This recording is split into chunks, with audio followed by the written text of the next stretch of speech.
நடிகர் சியான் விக்ரமை பொறுத்த வரைக்கும் அவர் தமிழ் சினிமாவில் ஒரு தவிர்க்க முடியாத நடிகர் தான்.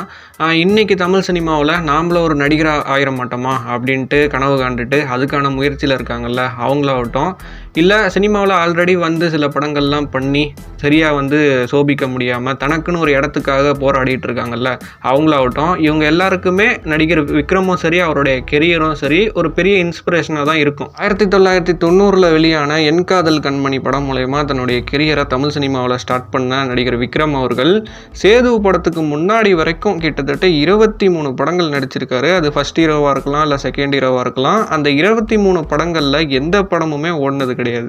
நல்லா யோசிச்சு பாருங்க, 90 கெரியர் ஆரம்பிக்கப்பட்ட ஒரு ஹீரோவுக்கு 99 வரைக்கும் கிட்டத்தட்ட 23 படங்கள் நடிச்சு 23மே ஃப்ளாப்பு.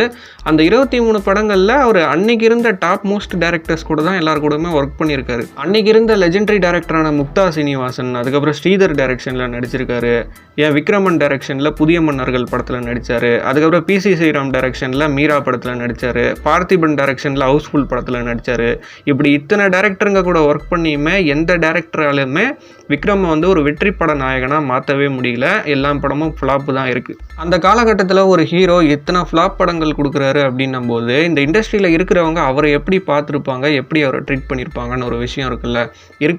இருக்கிற ஃபீல்டுலேயே அதிகமாக சென்டிமெண்ட் பார்க்குற ஃபீல்டுனா சினிமா ஃபீல்டு தான் சொல்லுவாங்க. ஏன்னா இங்கே ஒரு ஹீரோவுக்கு ஒரு படம் ஓடுச்சுன்னா 4 படம் தொடர்ந்து கமிட் பண்ணுவாங்க. அதே ஒரு படம் ஓடலை அப்படின்னும் போது அது கொடுத்த 3 படத்துடைய அட்வான்ஸையும் பார்த்தீங்கன்னா திருப்பி கேட்பாங்க. அந்த மாதிரியான ஒரு ஃபீல்டு தான் இது.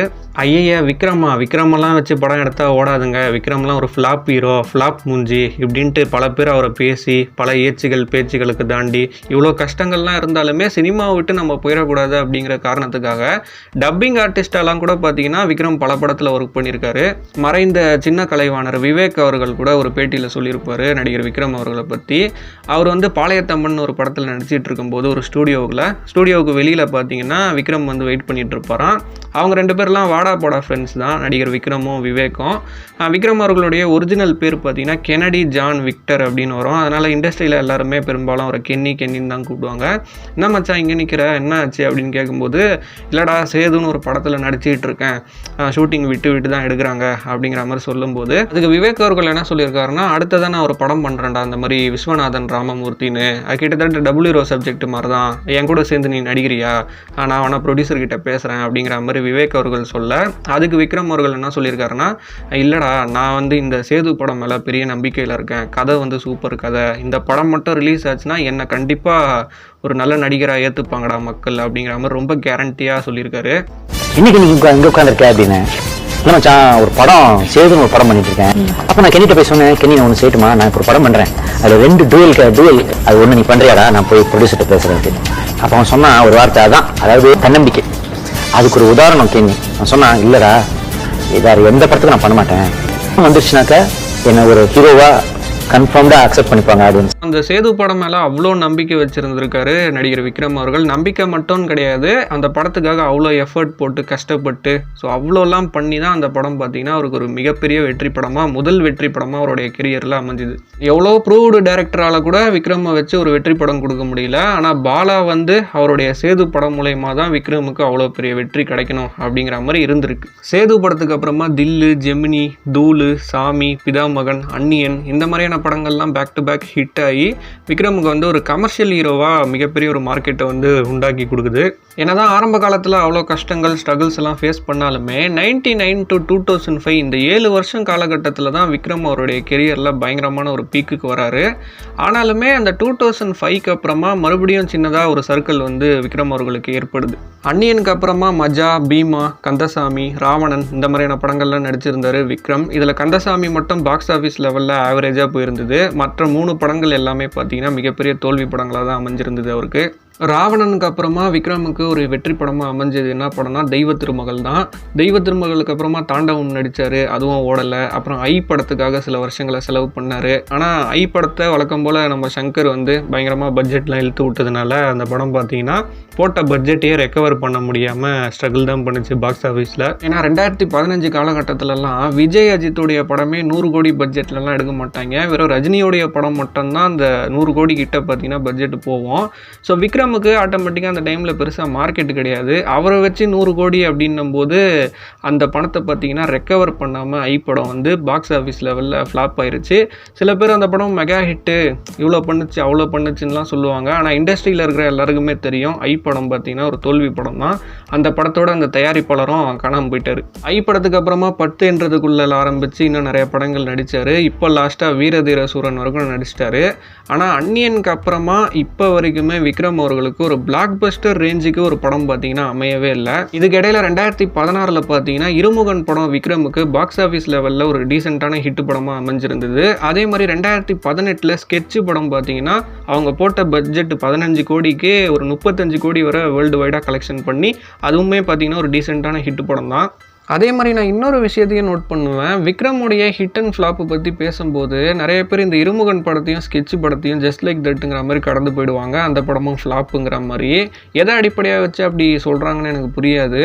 ஏன்னா ஒரு படத்துடைய ரிவ்யூஸையும் அந்த படத்துடைய தரத்தையும் வச்சு மட்டும் அந்த படத்தை வெற்றி படம்னு சொல்லிட முடியாது. பாக்ஸ் ஆஃபீஸில் அந்த படம் எப்படி பர்ஃபார்ம் பண்ணுது, எவ்வளோ கலெக்ஷன் பண்ணுது, அதை வச்சு தான் அந்த படம் பார்த்திங்கன்னா எவ்வளோ பெரிய வெற்றி அப்படிங்கிறத டிசைட் பண்ணப்படும். அப்படி பார்க்கும்போது இருமுகனும் சரி ஸ்கெட்சும் சரி வெற்றி படங்கள் தான், டீசெண்டான ஹிட் தான், பிளாக் பஸ்டர் ரேஞ்சுன்னு நம்ம சொல்ல முடியாது. அப்படி இருந்தும் வேணும்னே சில பேர் அந்த படத்தை வந்து அண்டர் ரேட் பண்ணுற மாதிரி பெருசாக லிஸ்ட்டில் சேர்க்காத மாதிரி பார்த்திங்கன்னா எனக்கு ஃபீல் ஆகும். ஸோ இவ்வளோ நேரம் விக்ரம் அவர்களுடைய ரைஸ் அண்ட் ஃபால் பற்றி கொஞ்சம் டீட்டெயில்டாக பார்த்தோம். இப்போ ஆஃப்டர் அந்நியனுக்கு அப்புறமா விக்ரம் அவர்களுக்கு ஏன் ஒரு கம்ப்ளீட் பிளாக் பஸ்டர் படம் இது வரைக்கும் அமையலை, அவருடைய டவுன்ஃபாலுக்கு என்ன காரணம் அப்படிங்கிறத பற்றி கொஞ்சம் டீட்டெயில்டாக பார்ப்போம். இதுக்கு நடுவில் சில பேர் இதை கூட சொல்லுவீங்க, பொன்னியின் செல்வன் ஒன்றுலாம் பிளாக் பஸ்டர் தானே அப்படின்ட்டு. பொன்னியின் செல்வன் வந்து பார்த்திங்கன்னா அது ஒரு எப்படி சொல்கிறதுனா மல்டி ஸ்டாரர் படம், அது விக்ரம் படம் கிடையாது. அந்த படத்தில் மற்றவங்களோடைய சேர்ந்து விக்ரமும் நடிச்சிருந்தார், அவ்வளோதான். ஸோ விக்ரம் அவர்களுடைய முயற்சி, டெடிகேஷன், ஹார்ட் ஒர்க்கு, டேலண்ட்டு இதெல்லாம் எந்த ஒரு குறையுமே கிடையாது. அப்படி இருந்தும் விக்ரம் எங்கே சறுக்குறாரு அப்படின்னு பார்த்தீங்கன்னா அந்த கதை தேர்வில் தான் சொல்லணும். அந்நியன் படத்துக்கு அப்புறமா இப்போ வரைக்கும் விக்ரம் நடித்த படங்களுடைய லிஸ்ட் எடுத்து பார்த்தீங்கன்னா பெரிய டேரக்டர்ஸ் கூட அவர் ஒர்க் பண்ணது அப்படிங்கிறது ரொம்ப கம்மியான படங்களில் தான் இருக்கும்.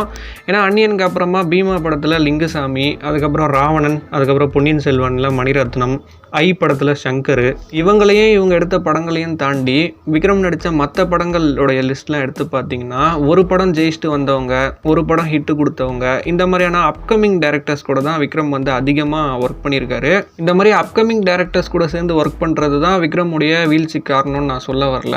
அப்கமிங் டேரக்டர் கூட ஒர்க் பண்ணுறது நல்ல விஷயம்தான். ஆனால் அவங்களுக்கு எந்த அளவுக்கு இவர் ஃப்ரீடம் கொடுக்குறாருன்னு ஒரு விஷயம் இருக்குல்ல.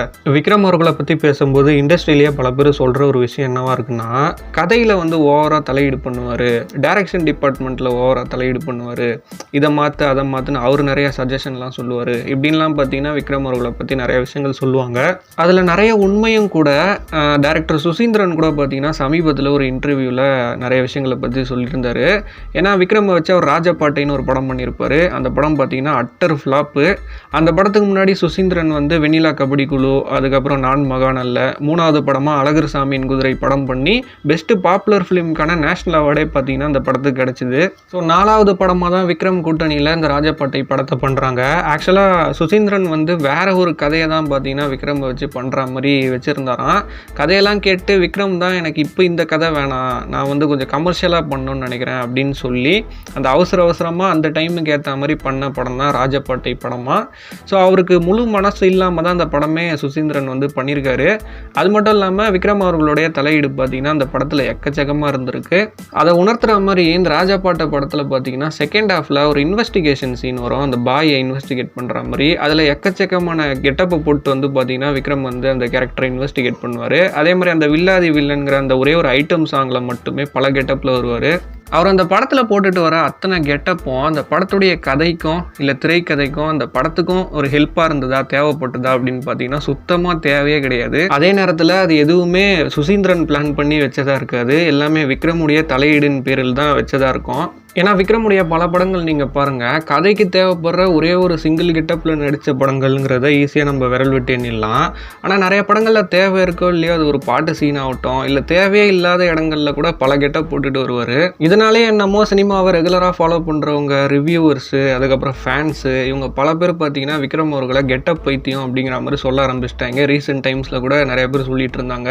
ஏன்னா 2022 வந்த கோப்ரா படத்தில் கூட நீங்கள் எடுத்து பாருங்கள், படத்துடைய கதை பாட்டுட்டு ஒரு ஆங்கிளில் போயிட்டுருக்கோம். ஆனால் தேவை இருக்கோ இல்லையோ எக்கச்சக்கமான கெட்டப்பில் ஒரு படத்தில் அது எல்லாமுமே படத்தோடைய இயக்குனர் அஜய் ஞானமுத்தா வச்சிருப்பாரு. இவர் சொல்லி தான் பண்ணியிருப்பாரு. விக்ரம் வந்து தன்னையே வருத்திக்கிட்டு எந்த கதாபாத்திரமாக இருந்தாலும் அதாவே மாறி நடிக்கக்கூடிய ஒரு ஆக்டர் அப்படிங்கிறத ஆடியன்ஸ் எப்பயோ ஒத்துக்கிட்டாங்க, ஏற்றுக்கிட்டாங்க.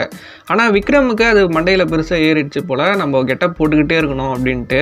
ஏன்னா எப்பவுமே கெட்டப்புக்காகலாம் கதை பண்ண முடியாதுல்ல, கதைக்காக தானே கெட்டப்பு. கமலஹாசனே எடுத்துக்கோங்க, அவருடைய கெரியரில் எத்தனை வெரைட்டி ஆஃப் த ஸ்டோரி நடிச்சிருக்காரு, எத்தனை கெட்டப்புகள் போட்டிருக்காரு. இந்த இந்தியன் டூ ரீசெண்டாக அதில் தான் கெட்டப்புகள்லாம் சிலது சொதப்பிரிச்சே தவிர மோஸ்ட் ஆஃப் அவருடைய கெரியரில் நீங்கள் எடுத்து பார்த்தீங்கன்னா கதைக்கு தேவைப்படுற கெட்டப்ஸ் தான் போட்டிருப்பாரு. அது எல்லாமே அவர் அவ்வளோ சூட்டாக இருக்கும்.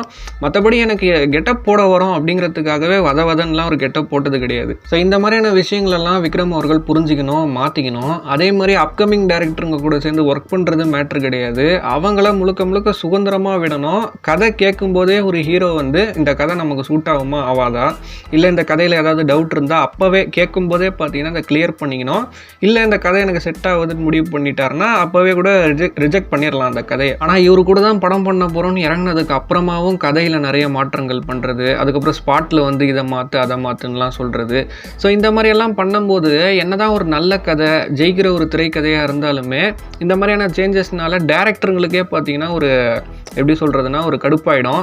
என்னடா இந்த மாதிரிலாம் நடக்குது, நம்ம நினைக்கிறத எடுக்க முடியலேன்ட்டு. என்னதான் ஒரு நல்ல கதையாக நல்ல திரைக்கதையாக இருந்தாலுமே அது வெற்றி படங்களாக மாறாமல் போகிறதுக்கு இதுதான் பார்த்தீங்கன்னா மெயின் ரீசனாக இருக்கும். ஏன்னா நீங்கள் யோசிச்சு பாருங்கள், விக்ரம் அவர்கள்கிட்ட அவ்வளோ திறமை இருந்துமே எதனால் இவ்வளோ நாளாக ஒரு பிளாக் பஸ்டர் படம் அவருக்கு தள்ளி போகுது. இதுக்கு வெளியில் அவுட் சைட் ரீசன்ஸ் இருந்தாலுமே விக்ரம் அவர்களும் இதுக்கெல்லாம் காரணமாக இருக்காரு அப்படிங்கிறது தானே இதுலேருந்து நம்மளுக்கு புரியுது. ஸோ இந்தந்த விஷயங்களை விக்ரம் அவர்கள் சரி பண்ணிக்கிட்டாருன்னா கண்டிப்பாக பார்த்தீங்கன்னா அவருக்கு ஹிட்டு அப்படிங்கிறதெல்லாம் காத்துக்கிட்டு இருக்கு. இதை பற்றி நீங்கள் என்ன நினைக்கிறீங்க அப்படிங்கிற உங்களுடைய கருத்துக்களை நீங்கள் கமெண்ட்லேயும் கூட ஷேர் பண்ணுங்கள். இந்த வீடியோ பிடிச்சிருந்தா லைக் பண்ணுங்கள், ஷேர் பண்ணுங்கள், மறக்காம சேனலுக்கு சப்ஸ்கிரைப் பண்ணி உங்களுடைய சப்போர்ட்டை தெரிவிங்க. இதே மாதிரி இன்னொரு வீடியோவில் வந்து உங்களை சந்திக்கிறேன். தேங்க்ஸ் ஃபார் வாட்சிங்.